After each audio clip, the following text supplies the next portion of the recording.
PS amp envelope as well.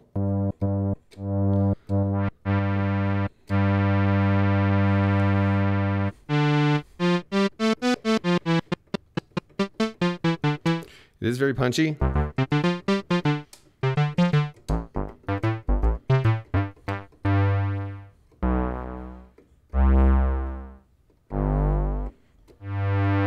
The attack, of course, setting how long it takes for the sound to reach its highest volume. The decay, how long it takes for the synthesizer to go from the loudest volume to the quietest volume, which is 0. And the sustain being how long the note is held at a particular volume after the decay. Without sustain, of course, we will lose the sound as the decay goes to 0.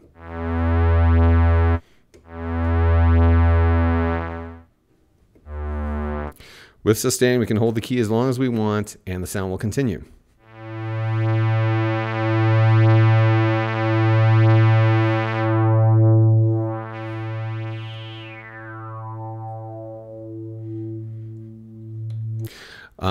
Also, don't forget the decay switch over here, which allows us to have a release, which means the sound continues after you take your finger off of the key. And then that is set by the decay time.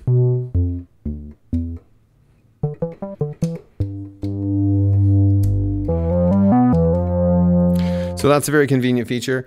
Also, while we're talking about things, we can talk about the glide. The glide is portamento. Set over here, the length of the glide is set on the glide knob.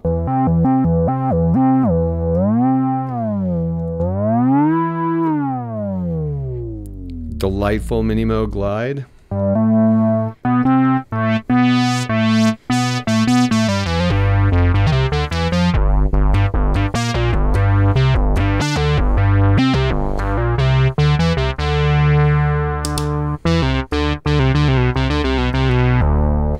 It's hard not to noodle with this thing. And then of course over here we have the volume control, the output control, so that you can turn that off and you can be tuning it without it being audible. You have a headphone jack with headphone volume and the A440 tuning oscillator.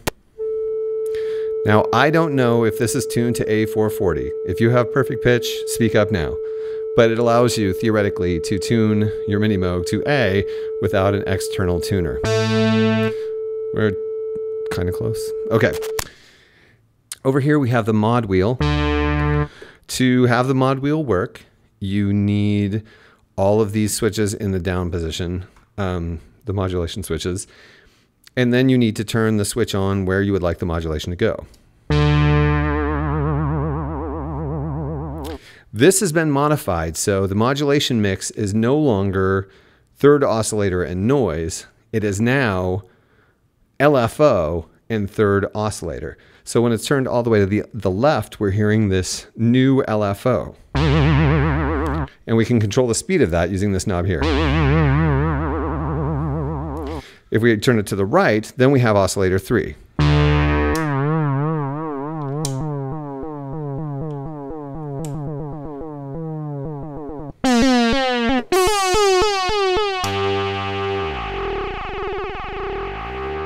And we can get that delightful audio range modulation. Or we can mix them.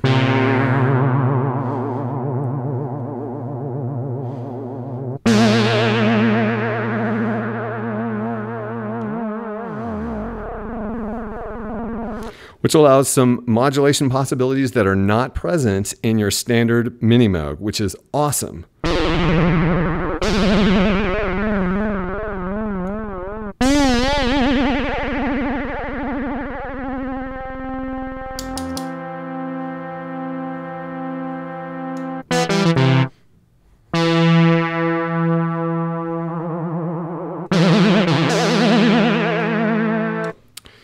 You also can do this same thing with the filter.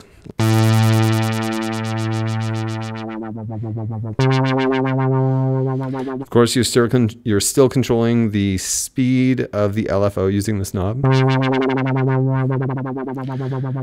So that's cool. And while you're doing this, of course, if you have this knob turned all the way to the left, you can be using your 3 oscillators. That's the main thing about this, because usually with a Minimoog, if you're using the 3rd oscillator as a modulation source, you don't get to use it as an oscillator unless you're using it as an audio oscillator, but then you wouldn't be able to get modulation like this. So you can have all 3 on.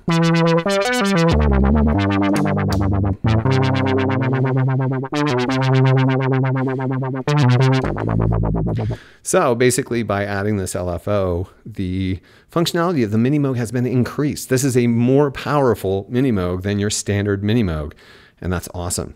And of course, you can also introduce the 3rd oscillator as a modulation source along with the LFO by turning the modulation mix towards oscillator 3. And since we currently have it in an audio setting, it's just going to add a buzzy, sort of distorted flavor, which is one of the definitive sounds of the Minimoog, using an audio range oscillator to modulate the filter. It lends this saturated, distorted, juicy sound.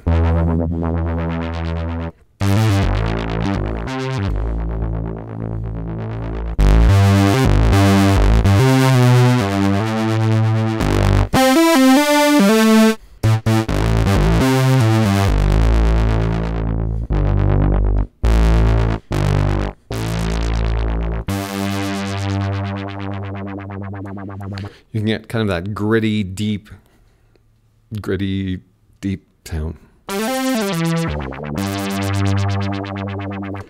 Now, many of these switches have to do with the MIDI interface, which will convert MIDI signals to CV signals so that you can control this synthesizer via MIDI, which is really cool. Obviously, Minimoogs did not come with the ability to be controlled via MIDI, but this one has been modified so that it can. And that's a really great functionality. Unfortunately, I do not have the resources to demonstrate it for you, and I'm not the guy to do it anyway. But so many of these switches have to do with that. There is another thing I want to show you. On the standard Minimoog, you don't have much range with the pitch bend. But this has been modified to add range to the pitch bend and give you control over the range of the pitch bend, which you really don't have with the original Minimoog.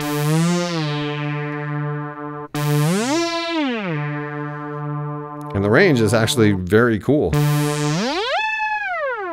You cannot do that with a standard Minimoog.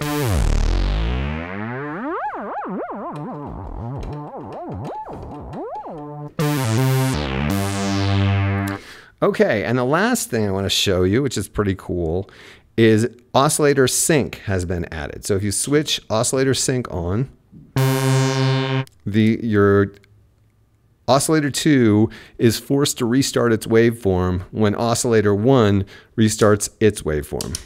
It's a pretty traditional sound. Of course, you don't have the modulation ability that you would normally have with Sync, but it does create a wider variety of timbres. Okay, for example, this is it without Sync. This is it with Sync. And if you change the pitch of Oscillator 2, you're causing this waveform restarting to generate new timbres.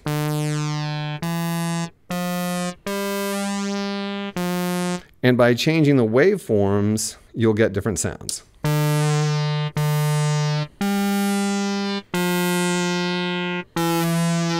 And of course, if you turn the pitch knob of Oscillator 2, you'll get sounds that change over time.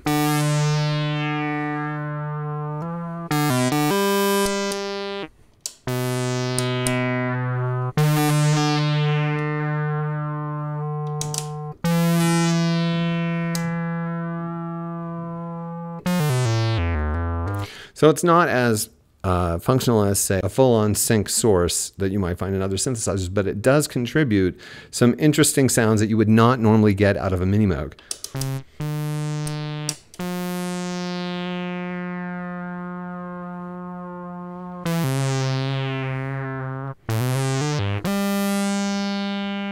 So that's cool.